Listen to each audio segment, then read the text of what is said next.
بسم اللہ الرحمن الرحیم السلام علیکم ورحمۃ اللہ وبرکاتہ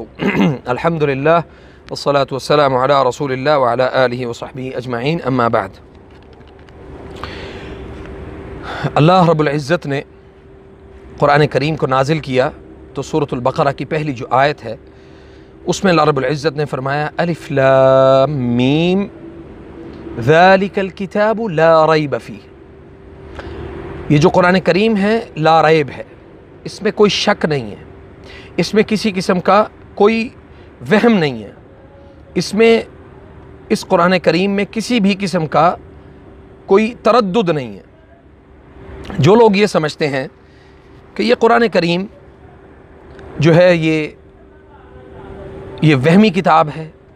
یا سبحان اللہ العظیم ایمان اور اسلام کو، ایسے اسلام کے معاملات کو توہمات میں بہت زیادہ لے کر چلتے ہیں،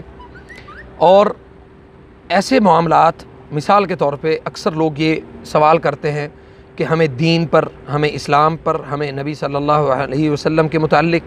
اور ہمیں قرآن کریم کے متعلق، اللہ کی ذات کے متعلق بہت زیادہ وہم آتے ہیں۔ تو اس کا علاج کیا ہے اور یہ چیزیں کیوں پیدا ہوتی ہیں؟ یاد رکھیں کہ یہ چیزیں 100%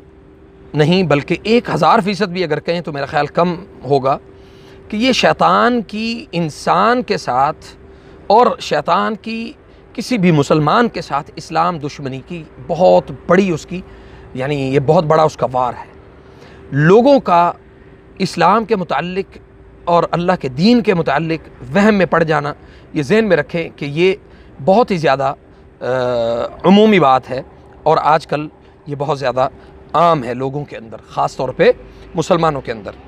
اور دوسری بات یہ کہ اس حوالے سے لوگ اکثر یہ سوال کرتے ہیں کہ ہم کس چیز کو چنیں۔ مثال کے طور پہ بڑی وضاحت کے ساتھ جب اللہ رب العزت نے یہ کہہ دیا کہ وَاعْتَصِمُوا بِحَبْلِ اللَّهِ جَمِيعًا وَلَا تَفَرَّقُوا،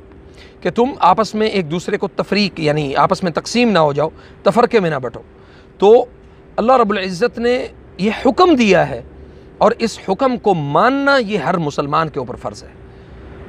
بہت ساری سوشل میڈیا کے اوپر اس طرح کی ویڈیوز آئیں کہ لوگوں نے کہا کہ میں مسلمان ہوتا ہوں، مسلمان ہونے کے بعد دیوبندی جو ہے وہ کہتے ہیں کہ بھئی آپ ہماری جماعت میں آ جاؤ، شیعہ کہتے ہیں تم ہماری جماعت میں آ جاؤ، اہل حدیث کہتے ہیں تم ہماری جماعت میں آ جاؤ۔ تو یہ آپ کے اور میری ذات کے اوپر ڈیپینڈ کرتا ہے کہ مجھے حق کی پہچان کیسے ہو، مجھے وہم کے بغیر، مجھے وہم کیے بغیر اسلام کو صحیح طور پہ حق مانتے ہوئے مجھے کس کو قبول کرنا چاہیے۔ دیکھیں اللہ رب العزت نے فرمایا ادخلوا فی السلم کافہ،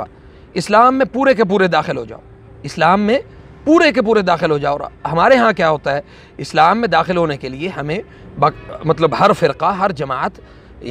کل حزب بما لدیہم فرحون، کہ ہر جماعت جو ہے جو اس کے ہاتھ میں وہ اس پر خوش ہے، وہ کہتی ہے کہ میری بات جو ہے وہ سب سے زیادہ ویلڈ ہے، میری بات سب سے زیادہ خوبصورت ہے، میری بات کو لوگ جو ہے وہ اس کو اہمیت دینی چاہیے۔ حالانکہ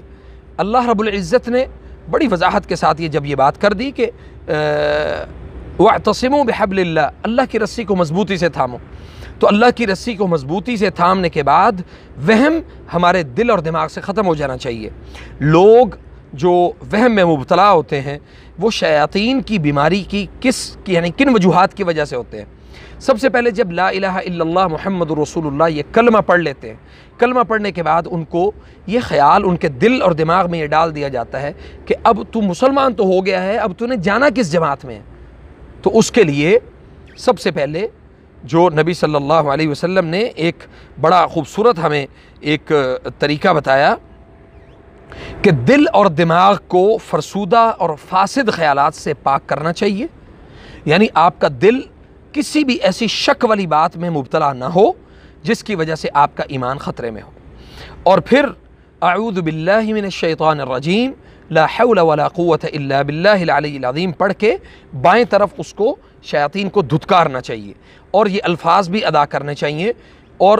خاص طور پہ ایسا شخص جس کو اسلام، ایمان، عقائد، عقیدہ توحید، عقیدہ ختم نبوت اور ان چیزوں کے اوپر سب سے زیادہ وہ تکلیف میں مبتلا ہو اور اس میں وہم میں مبتلا ہو، تو اس کو یہ والی جو ابھی میں ایک وظیفہ آپ کو بتا رہا ہوں یہ آپ کو بڑے انہماک، بڑی محبت اور بڑی ایمانداری کے ساتھ آپ کو یہ کرنا چاہیے۔ وہ کیا ہے؟ آمنت باللہ وملائکتہ وکتبہ ورسلہ والحمد للہ رب العالمین۔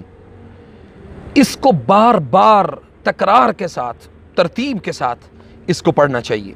اس کے پڑھنے سے آپ کو یہ فائدہ ہوگا کہ جو شیطان ہے، جو آپ کے دل اور دماغ میں اللہ کے توحید، عقیدہ ختم نبوت، عقیدہ رسالت اور نبی صلی اللہ علیہ وسلم کے اصحاب، یہ ساری کی ساری جو اسلامی میراث ہے اس کے متعلق جو آپ کے دل اور دماغ میں جو چیز پیدا کی جاتی ہے، اس کو شیطان جو ہے وہ یعنی یہ پڑھنے کے بعد انشاءاللہ باذن اللہ وہ آپ سے دور ہو جائے گا اللہ کے فضل و کرم سے۔ تو اللہ سبحانہ و تعالیٰ کا اپنے بندوں کو کہنا ہے کہ جس طرح مال کو دیکھ کر چور آتا ہے، یعنی مال آپ کے پاس ہو، بہت زیادہ اموال کثرت سے ہوں تو چور اس گھر میں داخل ہوتا ہے اور چوری کرتا ہے، اسی طرح ایمان دیکھ کر شیطان آپ کے دل اور دماغ کے اوپر حملہ کرتا ہے۔ شیطان ہمیشہ اسی کے پیچھے لگتا ہے جو ایمان، اسلام، عقائد میں اپنی ذات کے ساتھ مخلص ہو، جو جستجو میں لگ جائے، جو ڈھونڈنے میں لگ جائے کہ اللہ کون ہے، اللہ کی حقیقت کیا ہے، ایمان کیا ہے، اسلام کیا ہے۔ تو صاحب ایمان کے اوپر شیطان کا حملہ عام انسان کی نسبت بہت زیادہ ہوتا ہے، اور دوسرے نمبر پہ صاحب بدعت کے اوپر شیطان کا حملہ نہیں ہوتا، کیونکہ صاحب بدعت پہلے ہی اپنے آپ کو ایمان کی جو یعنی ایمان کی کمزوریوں میں پہلے سے مبتلا کر چکا ہے، تو شیطان کیسے مطلب اس کے اوپر دوبارہ سے حملہ کرے گا؟ وہ اس کے اوپر حملہ کر چکا ہے اور اس کے اوپر وہ دوبارہ حملہ نہیں کرے گا۔ اور جسے شیطان مشرک بنا چکا ہو، بدعتی بنا چکا ہو، اسے یعنی شیطان کہتا ہے کہ بھی اس بندے کے اوپر تو میرا وار چل چکا ہے۔ ہاں، وہ شخص جو تحقیق میں، ایمان میں، اسلام میں اپنے آپ کو مضبوط کرنے کی کوشش کرے گا، تو یہ ذہن میں رکھیں کہ ایسے شخص کے اوپر ابلیس کے جو کارندے ہیں، جو ایمان اور اسلام کے عقائد میں لوگوں کو کمزور کرنے والے ہیں، وہ کوئی انسان اس کے اوپر جادو کرے یا نہ کرے، شیاطین کے وہ کرندے بھی اس شخص کے اوپر جادو کرتے ہیں تاکہ اس شخص کا ایمان اور اسلام کھینچ لیا جائے۔ تو اللہ سبحانہ و تعالیٰ نے ایسی تمام الجھنوں کو ختم کرنے کے لیے اور ایسی تمام الجھنوں سے اپنے آپ کو بچانے کے لیے کثرت کے ساتھ اذکار کی تلقین کی ہے، یعنی فرمایا ہے الا بذکر اللہ وتطمئن القلوب۔ یاد رکھو اس بات کو، خبردار اس بات کو اپنے ذہن میں بٹھا لو کہ جو اللہ کا ذکر ہے وہ تمہارے دلوں کو اطمینان دیتا ہے۔ اور اسی حوالے سے ایک اور جو ذکر ہے وہ اس کو بھی سن لیں۔ فرمایا کہ اللہ ربی لا اشرک بہ شیئا، اللہ ربی لا اشرک بہ شیئا۔ اور دوسرے نمبر پہ ایک اور جو اسی کے ساتھ ذکر ہے اس کو بیان کیا گیا کہ اللہ ربی وہو یجیر ولا یجار علیہ، یعنی انشاءاللہ باذن اللہ علماء السلف کا کہنا ہے کہ ایسا ورد اور ایسا وظیفہ کرنے والا شخص جو ہے وہ شیطان کے وہم کے پیدا کرنے کی بیماری سے اللہ کے فضل و کرم سے وہ دور رہے گا۔ جو ایمان اور اسلام اور اس حوالے سے وہم کی بہت ساری اقسام ہیں، انشاءاللہ میں اگلی کسی ویڈیو میں جو وہم کی جو اقسام ہے اس پر تذکرہ کروں گا۔ اور خاص طور پہ